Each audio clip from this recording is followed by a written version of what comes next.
Bom, pessoal, meu nome é Ricardo Martinelli. Eu faço parte, então, da equipe de engenharia da Red Hat. Nem precisava falar, né? Já estou com o chapéu na cabeça, né?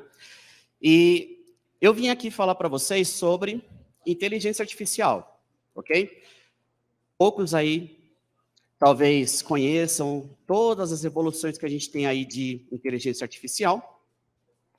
Vou tentar explicar um pouco, né, o que a gente fez até hoje de inteligência artificial e, óbvio, trazendo para o contexto de open source, que é onde a Red Hat é especialista nisso, né? Transição de slides, funcionando, beleza.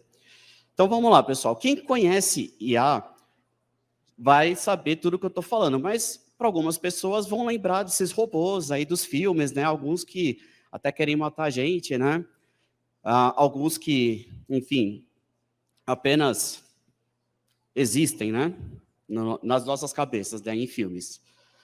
Vamos primeiro começar rebuscar o passado de inteligência artificial, né? Como que inteligência artificial começou no ramo corporativo, no meio corporativo, né? Tudo começou pelos sistemas especialistas.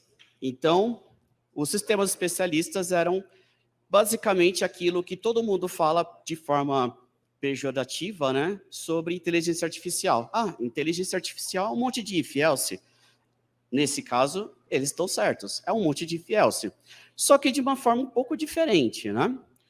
Eu vou tentar explicar. A Red Hat tem um sistema desse, um sistema especialista que a gente chama de JBoss Druze, que funciona da seguinte forma. Você cria regras, você cria condições, e a partir das condições, se elas forem satisfatórias, você toma ações, certo? Então, são basicamente o quê? Um conjunto de regras, onde vai ter uma máquina que ela vai ficar analisando todas as regras. Se uma dessas regras forem satisfatórias de acordo com a entrada de dados que é passado, você executa aquela regra. Perfeito? Isso daqui, a gente está falando de anos 80. Acho que é isso. Próximo slide vai me mostrar. Isso mesmo, anos 80. De lá para cá, a gente viu esse boom de dados, né, com a internet, que produzia terabytes, zettabytes de dados, e aí veio o Big Data. E a partir do Big Data, a gente pôde transicionar para um novo paradigma, que é o aprendizado de máquina, machine learning. Provavelmente, algumas pessoas já ouviram falar de machine learning, né? Graças a essa quantidade volumosa de dados, a gente tem condições hoje de utilizar técnicas de inteligência artificial baseada em aprendizado de máquina.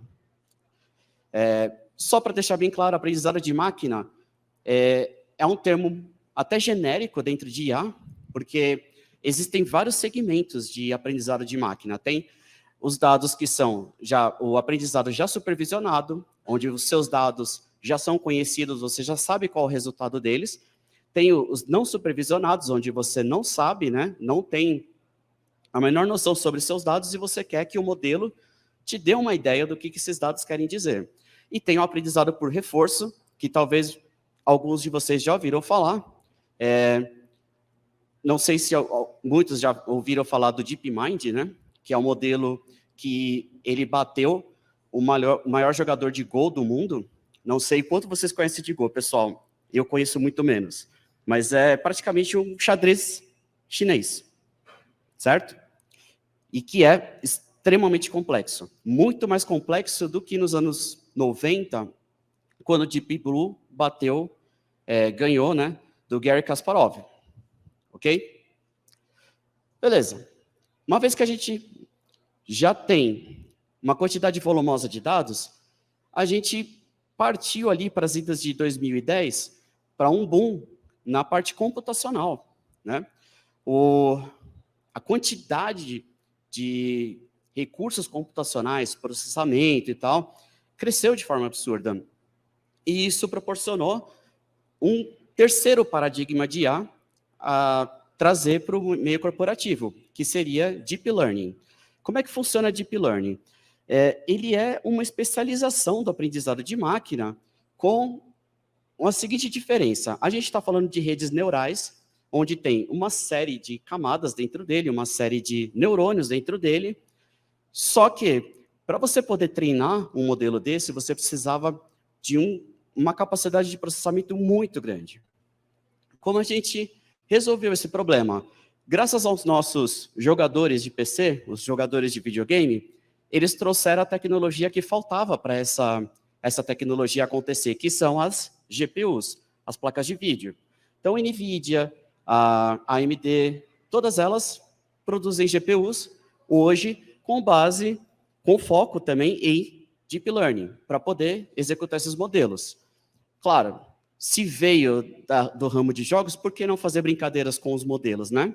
Por exemplo, imagina um modelo que ele pegue cada foto e tente identificar quem é o bolo, ou o que é o bolo, ou o que é o cachorro na foto, né?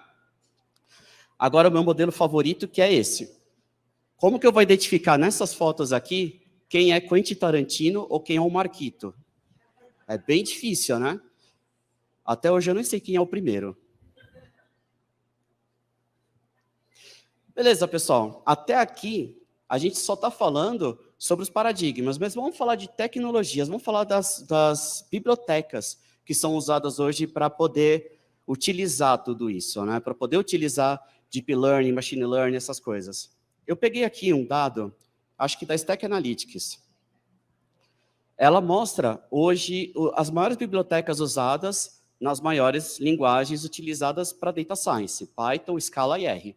E vocês podem ver aqui, ó, TensorFlow, PyTorch, Keras, Deep Learning 4J do Scala, o próprio Spark, H2O, todas elas são linguagens de código aberto que possuem um número muito grande de commits, um número muito grande de contribuidores. Então, não só os recursos computacionais, não só o volume de dados contribuiu para o boom de inteligência artificial, mas também o fato de termos muitas bibliotecas de código aberto disponíveis para qualquer equipe de ciência de dados utilizar.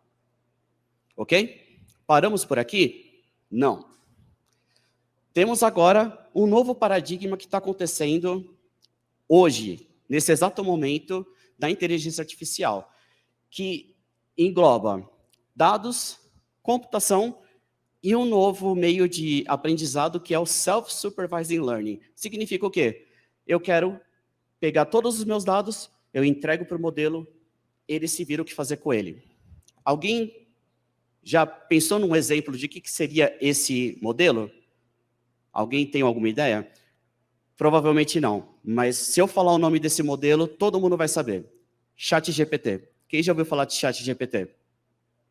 Ótimo. Esse é o novo paradigma que a gente está falando, que é o paradigma de Foundational Models. Como que ele funciona? Você tem um modelo base, para você poder treinar sobre qualquer tipo de dado, não importa o que seja. Dados de tradução, dados de código, não importa o que. A partir desse modelo já treinado, você vai pegar esse modelo pronto e você vai utilizar ele num contexto mais restrito, mais específico. Por exemplo, se você treinou um modelo com uma série de textos de diversos idiomas disponíveis, você pode pegar esse modelo e fazer com que ele faça tradução em tempo real, por exemplo. Tá? Ou, por exemplo, isso eu já vi no YouTube, e inclusive tem alguns sites que já fazem isso. Você passa um vídeo para ele, por exemplo, com você falando em português. Um modelo por trás dele retorna um vídeo com a sua voz falando em inglês. Maluco isso, né? Mas como funcionam esses modelos, né? Para começar, o fato de ter um modelo desse implica em ter muitos recursos computacionais, muitos dados. Fora que você precisa utilizar uma série de parâmetros de entrada. Esses parâmetros de entrada, dependendo da situação, por exemplo, num vídeo, por exemplo, você tem que pegar cada pixel em cada linha do tempo para poder fazer o processamento dele. Num texto, você pegar cada caractere e tentar achar significado, e por aí vai. Isso chega a ser da casa de dezenas, centenas de milhares, de milhões, até centenas de bilhões. Como no caso aqui, deixa eu ver se esse cara funciona. Não funciona, tá. Acho que funciona. Ó, no caso do Bloom aqui, ó, a gente está falando de um modelo que ele tem 176 bilhões de parâmetros para ser treinado. Imagina a quantidade de coisa que você precisa de entrada para esse modelo para poder ter alguma coisa factível ali para utilizar, né? Não para por aí. A Google construiu um modelo que utiliza 540 bilhões. É muita coisa, certo? Bom, vou parar por aqui e eu vou tentar explicar agora o que hoje... bom, faltou esse ponto. A gente tem os maiores modelos aqui de Foundational Model. O DALL-E 2, que é aquele que você passa um texto, ele cria uma imagem para você. Os GPTs, que são os de texto, que você dá uma entrada, fala para ele assim, descreve como que é a conferência do TDC usando o roteiro do Star Wars. Ele consegue fazer, mas para isso, ele precisa de uma entrada muito grande. Porém, olha só, os 4 modelos mais conhecidos hoje, 3 deles são proprietários e apenas um utiliza uma licença Apache, que é uma licença open source. A gente precisa mudar isso, para que a gente possa utilizar cada vez mais modelos desse nível. O que a Red Hat vem fazendo hoje?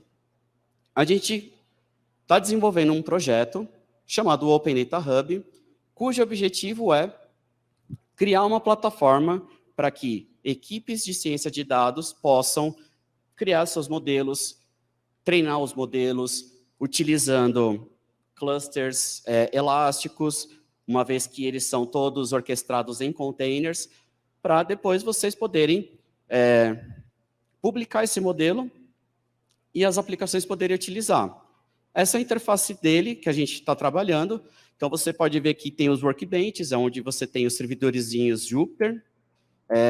A gente tem a parte de storage, onde você pode colocar alguns dados de treino, ou você pode conectar um data lake num S3, por exemplo, né? E também os servidores de modelo, né? Onde você pode publicar o teu modelo, e aí, através de uma interface REST, gRPC, você vai lá e consome o dado.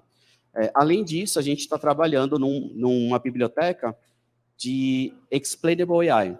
Como é que funciona isso? Alguns já devem ter ouvido falar que modelos têm vieses. Só que os vieses são coisas negativas para os modelos, né? Pensa, por exemplo, num modelo que vai identificar rostos, só que ele só consegue identificar bem rostos masculinos. Isso não é legal, certo? Então, existe uma biblioteca onde a gente está introduzindo nessa plataforma, onde é possível você identificar esses vieses e automaticamente retreinar os modelos para que eles diminuam ou mitiguem os vieses.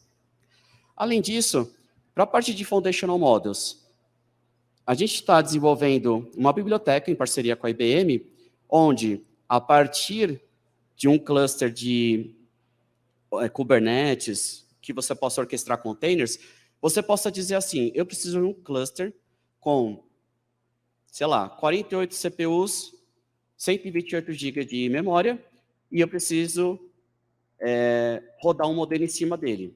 Ele vai ser responsável por agendar todos os containers para isso. Obviamente não vai ser um, vão ser vários, para poder ter a questão da elasticidade. E se tiver algum problema com eles, ele pode substituir, né? Por fim, aplicando toda essa questão de ChatGPT e tal, a Red Hat está trazendo o projeto Wisdom, que a gente está aplicando hoje na nossa ferramenta chamada Ansible. Para quem não conhece o Ansible, imagina que a gente tem uma receita de bolo onde você só executa essa receita e ele conecta no servidor, ele configura os serviços, ele deixa todo configurado para, sei lá, hospedar uma aplicação, hospedar um site. Agora, imagina você fazer isso em 100 servidores, em 200 servidores. É muita coisa. O Ansible faz essa automação. O objetivo do projeto Wisdom, ou do Ansible Wisdom, no caso, é, a partir de uma entrada natural, como o ChatGPT faz, você produzir essa receita de bolo automaticamente. E aí você pode executar para automatizar, sei lá, a configuração de 100, 200 ou muito mais servidores do que isso. Perfeito? Beleza. A gente tem o portal do Red Hat Developers, tá? developersredhat.com. Quem ainda não passou no nosso stand, por favor, passe. Temos camisetas, só falando, tá? E a gente tem também bastante assunto já, bastante learning path, né, tutoriais guiados para inteligência artificial, além de outras tecnologias que a gente já adota hoje, GitOps, DevOps, DevSecOps e todos esses ops da vida aí. Perfeito? Também tem coisas de desenvolvimento. Legal? Algumas das referências aí. Se alguém for tirar foto, já segura aqui por alguns segundos. Tem uma pessoa ali no fundo que está tirando. Vou esperar. Legal. E é isso, pessoal, que eu queria trazer para vocês. Eu queria, então, encerrar mostrando o que é hoje real sobre inteligência artificial. Além do ChatGPT, essas coisas todas, temos também já robôs da vida real, né? Os robôs da Boston Dynamics, né? O robô cachorrinho e o robô do parkour, né? Que acho que todo mundo deve gostar do robô do parkour, mais do que o do cachorrinho. Pelo menos eu gosto muito mais do outro. Ele é muito melhor do que eu fazendo parkour, com certeza. E tem esse modelo aqui, comercial, o que a gente chama de NAO. É um robozinho que você pode brincar de programar robótica, mas, né, custa um celtinha para você ter um desse, né? Enfim. É isso, pessoal. Muito obrigado. Se alguém tiver vontade de conhecer mais sobre as tecnologias da Red Hat, nosso stand está lá. Novamente, temos camisetas, temos adesivos. E é isso. Muito obrigado, pessoal. Salva de palmas para o Ricardo Martinelli.